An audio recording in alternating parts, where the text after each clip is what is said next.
కీలకమైనటువంటి అంశాలకు సంబంధించి ఏదైతే ఇప్పుడు దక్షిణాది ఉత్తరాది ఈ అంశాన్ని రైట్ చేస్తున్నది స్టాలిన్ అయితే అది తప్పని వ్యాఖ్యానించారు తన పార్టీ ఆవిర్భావ దినోత్సవం సందర్భంగా పవన్ కళ్యాణ్.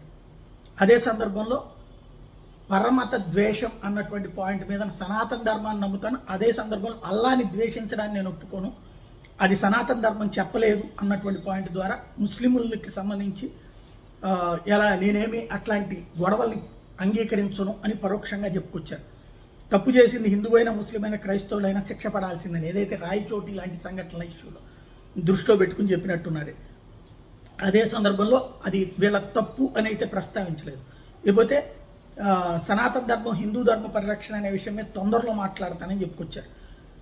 ఇంకోవైపున అవమానాలు పడ్డాను భరించాను అన్నటువంటి పాయింట్ చెప్తూ భాషలకు సంబంధించి ఏదైతే ఇప్పుడు భాష గురించి రైట్ చేస్తున్నటువంటి పాయింట్ మీద కూడా సీరియస్గా వ్యాఖ్యానించారు. భాషలకు సంబంధించిన వివాదాలు అనవసరమైనటువంటి పాయింట్ అన్నది ఏదైతే నిన్న నారా లోకేష్ ఎట్లా చెప్పుకొచ్చారో సేమ్ టైప్లో ఇప్పుడు పవన్ కళ్యాణ్ కూడా చెప్పుకొచ్చారు. ఓవరాల్గా వివాదాస్పద అంశాల మీద తనదైనటువంటి అభిప్రాయాన్ని చెప్పుకొచ్చారు.